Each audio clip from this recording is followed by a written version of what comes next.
Have you been sniffling and sneezing? I know I have.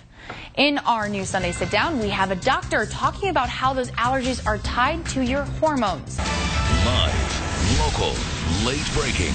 You're watching 4029 News at 10.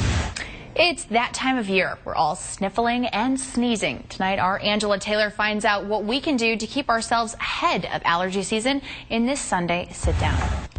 Joining us now is Dr. Tammy Tucker. You may recognize her from Project Fabulous. She's a doctor, a hormone and wellness expert, and also an author. Thank you so much for being here with us. Thank you for having me. Today, though, we are talking about allergies. They seem to be so bad this season. So let's talk about who is more likely to suffer from allergies. Well, we see the whole gamut, and we do a bit of family practice in our clinic as well as hormone balance. But interestingly, the hormone balance, I think, ties in because what we see is young boys tend to have allergy problems. And then we see females, adult females have more allergy problems, and some of that could be correlated to hormones as well.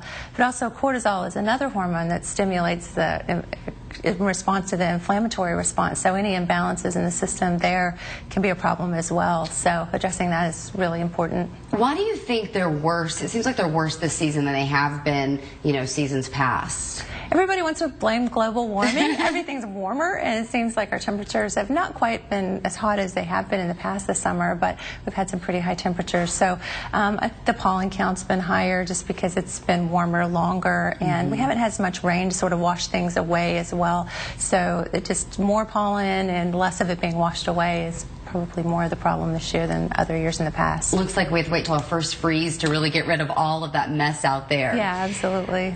Dr. Tucker, what would you recommend for people if they suffer from allergies and they're just not getting relief from that over-the-counter medication? Well, of course, to your doctor, sometimes allergy tests can be helpful because if you're allergic to specific things, sometimes there's shots they can give you, allergy shots. But there's also lots of things you can do to boost your immune system. One of the things is vitamin D. We often don't get enough, especially if we're staying out of the sun.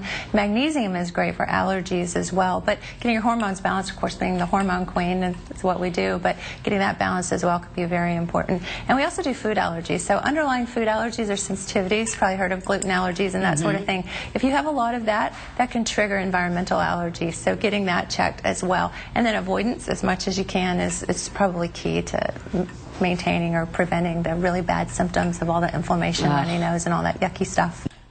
Dr. Tucker's best advice: see your doctor if you're not getting relief from over-the-counter medication.